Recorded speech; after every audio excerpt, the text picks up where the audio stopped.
Today, as promised, we are going over the American Revolution, and this is going to be one of my longer videos because I'm really taking you on a con- conceptual view of the American Revolution. So let's start with with the with the three groups of the American colonists by 1776. So this is after the Townshend Act, the Stamp Act, the Sugar Act, and all those acts were and actions by the British was taken by the British. So we have Loyalists, which made up 20% of the population. And Loyalists were people who supported Britain.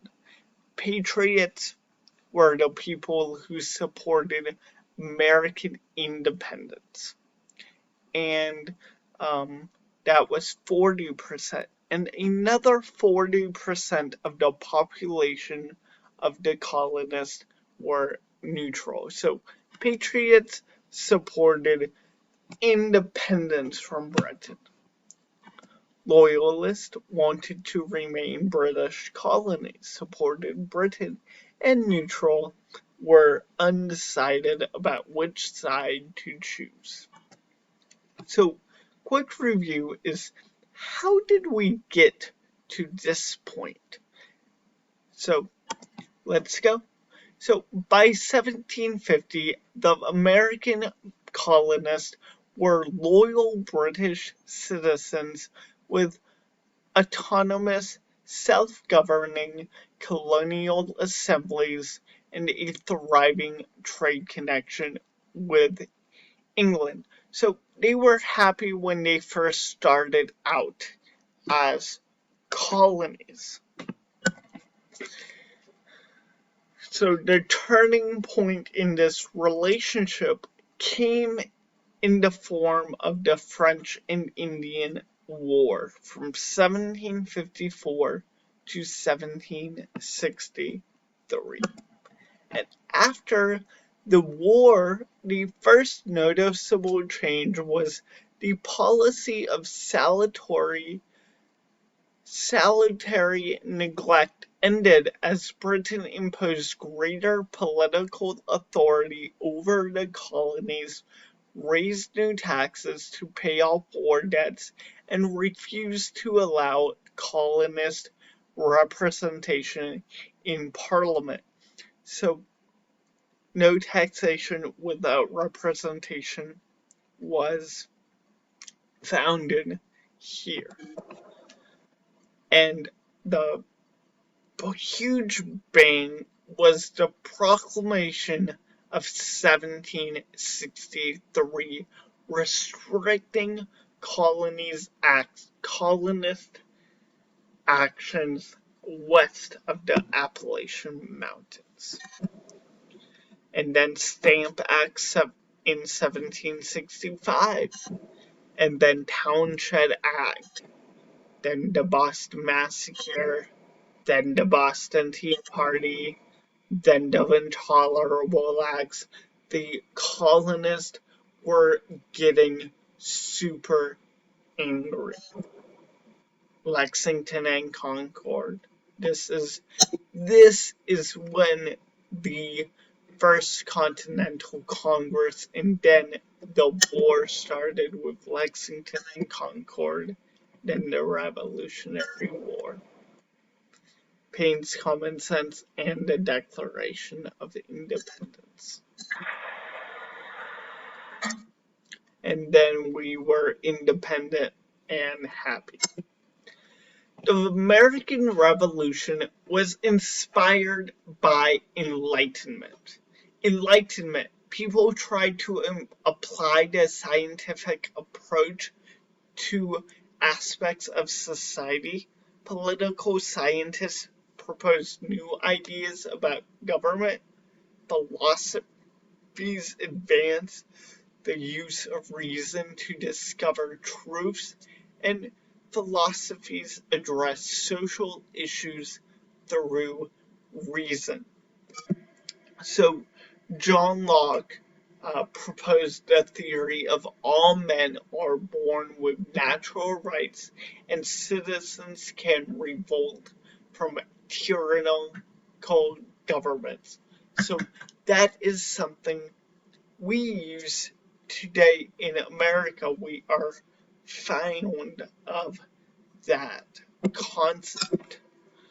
Rousseau believed that citizens have a social contract with their government, and Montesquieu separation of powers and checks and balances. So you guys have taken basic American history, so you know that these concepts are in our Constitution. And Thomas Paine's common sense urged colonial independence. So that is where we move to the American Revolution.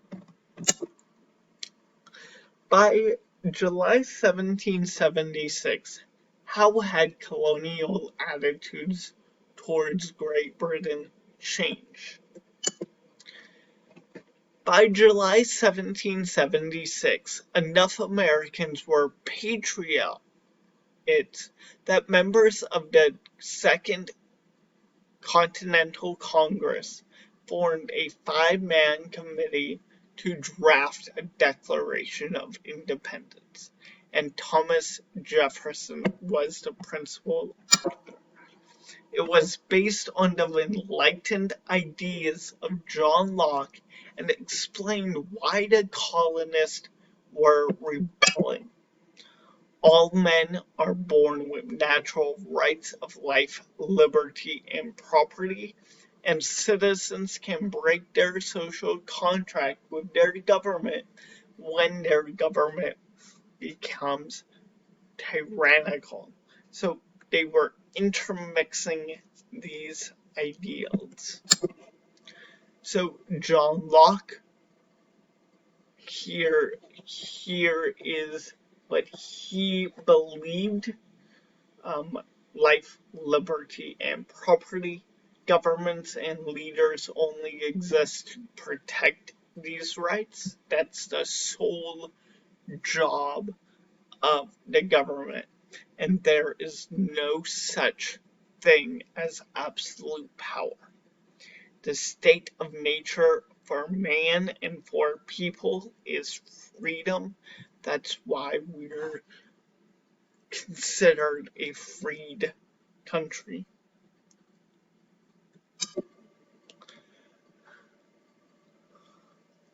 Okay, we won't do this activity. We're not together. So I encourage you to read the Declaration of Independence and go through these slides in a little more detail after you get your assignments done for today. Decoding the Declaration of Independence. So here is what you are looking for as you read. We should explain why we are decoding the independence.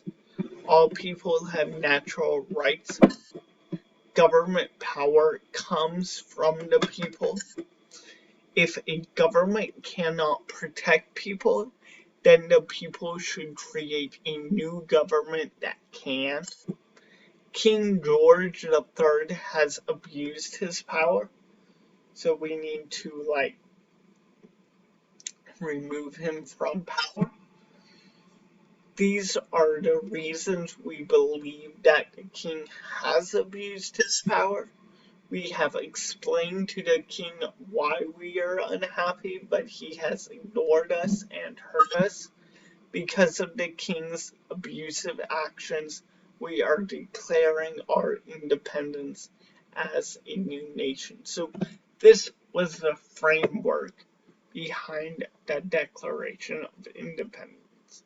This is how we are going to declare our independence.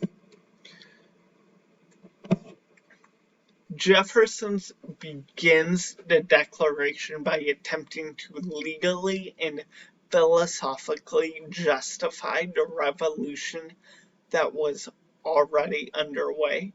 Here, Jefferson is saying that now that the colonists have begun to separate themselves from British rule, it is time to explain why the colonists have taken this course of action. So that's how he sort of brings up the idea of independence.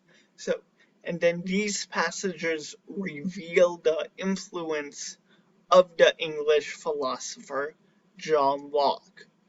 Locke argued that if a government does not allow its citizens to enjoy certain rights and freedoms, the people have a right to replace or overthrow that government. So that's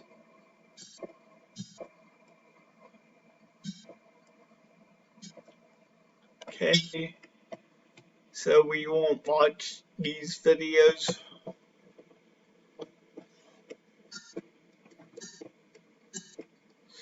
The Declaration of Independence was a formal demand for separation, but the Revolutionary War had already begun in 1775. So this is Independence Hall. This is where they signed the Declaration. It's in Philadelphia. We can see key members: Adams, Jefferson, Franklin, Jason Morris, all these key figures in early American history. So, colonist chooses sides.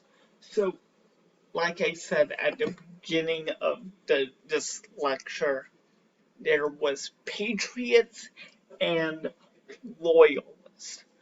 Patriots were the American side, and loyalists were the British side, and there wasn't really much of a neutral side left at this point. And the Patriot or American side was left to Nathanael Greene, a pacifist Quaker. Nathanael Greene nonetheless chose to fight against the British. I am determined to defend my rights and maintain my freedom or sell my life in the attempt. The loyalist had Charles Inglis as its leader, a clergyman of the Church of England. Charles Inglis was loyal to the king and argued against independence. By a reconciliation with Britain, an end would be put to the present calamitous war, by which many lives have been lost, and so many more must be lost if it continues. So, for, for,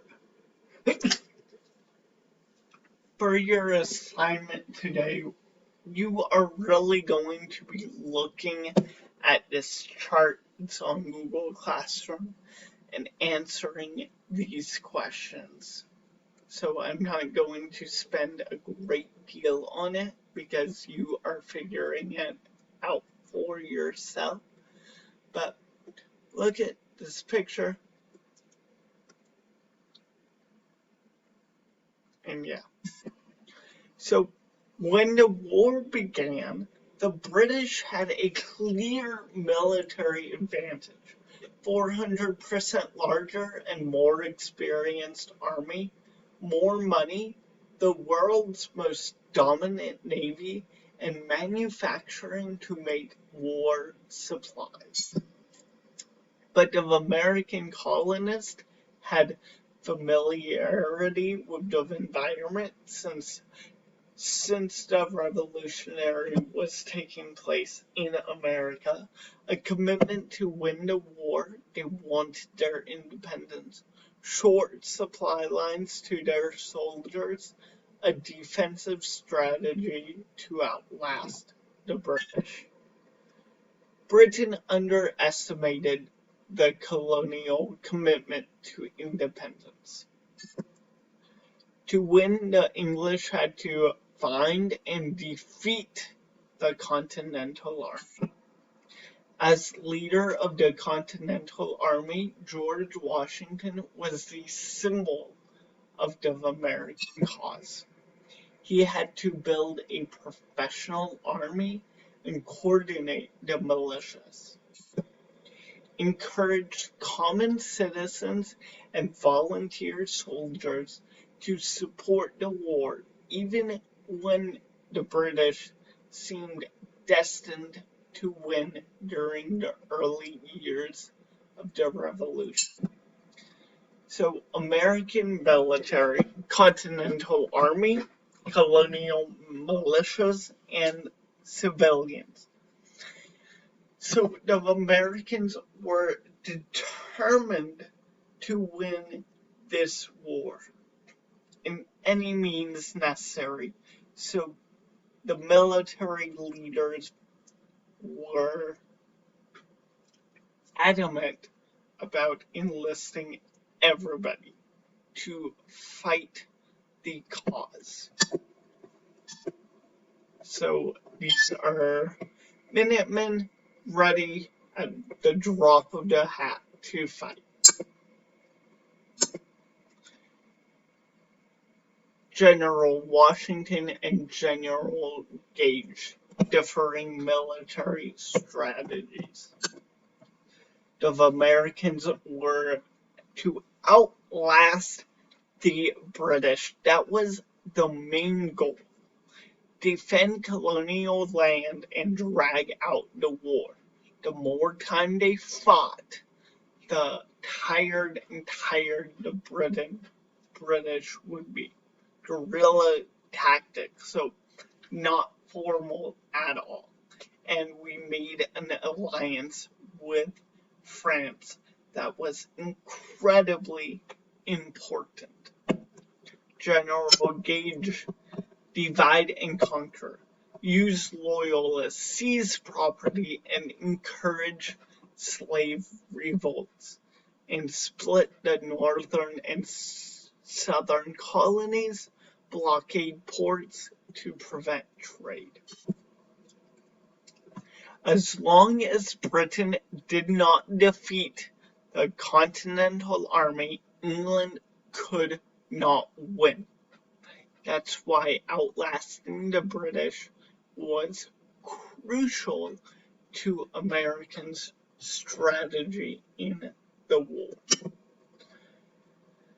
So this is the timeline of the Revolutionary War.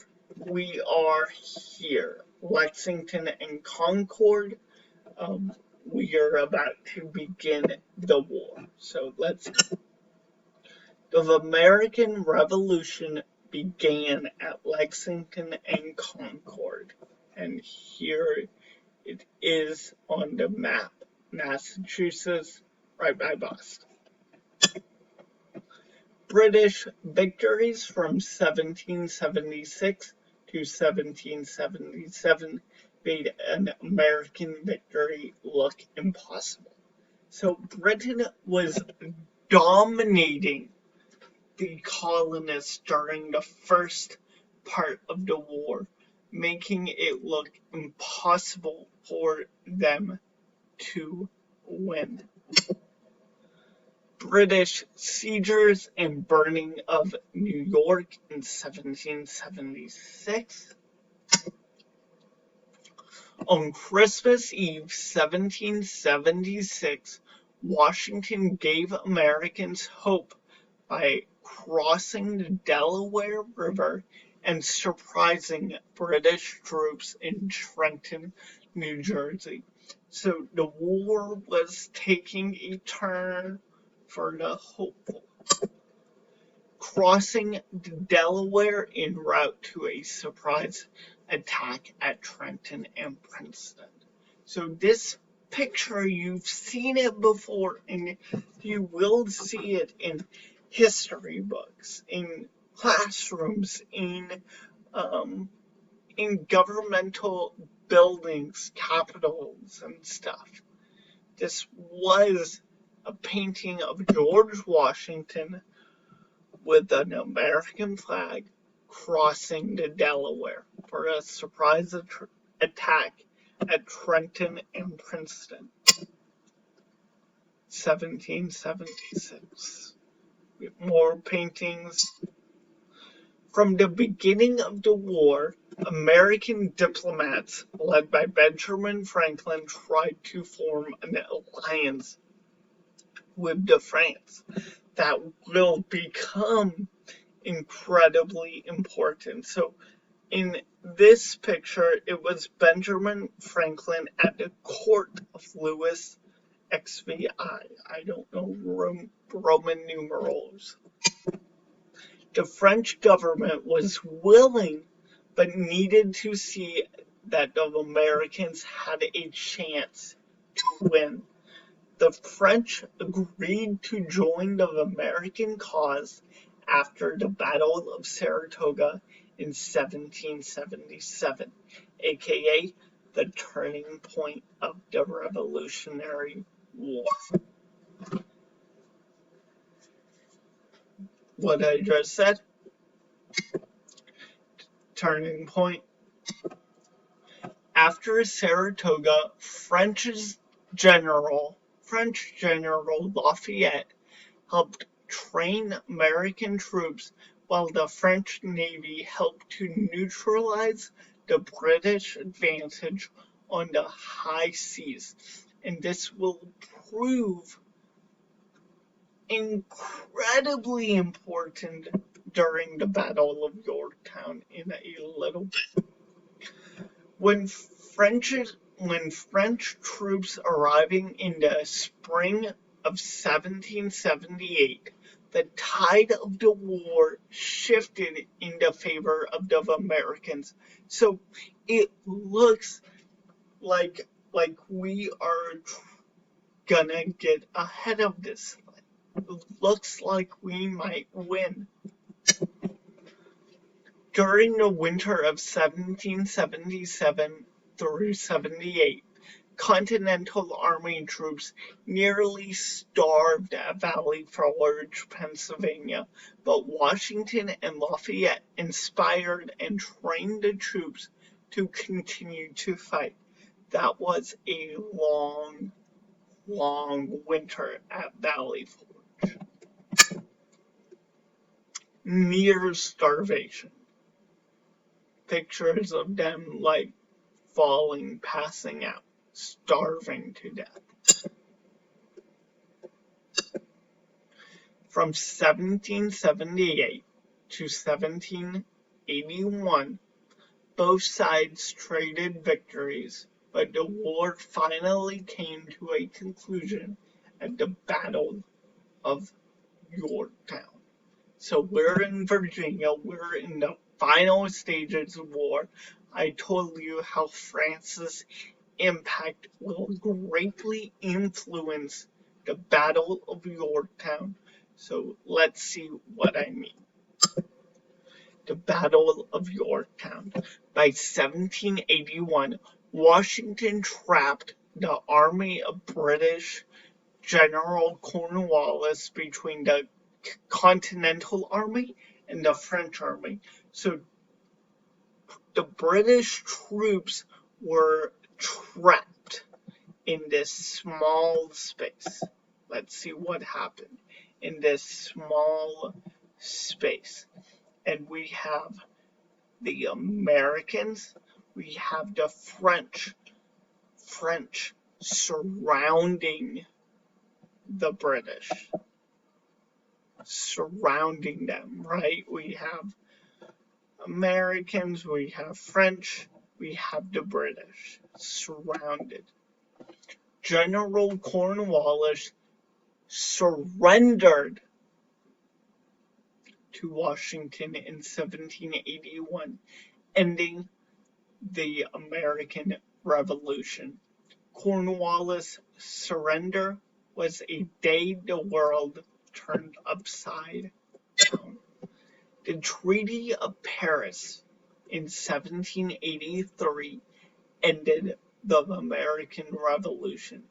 We were independent. The treaty gave America full independence. All the territory east of the Mississippi River between Canada and Florida, and the removal of the British Army from U.S. claims in America. North America in 1754 with British, French, Spanish, and Russian. Slowly turning, and boom, we have the United States, and the United States was born in 1788. Watch Crash Course number 7 for more detail. And yeah, that's the end of this lecture. I'm glad you guys stuck around. Have a nice day.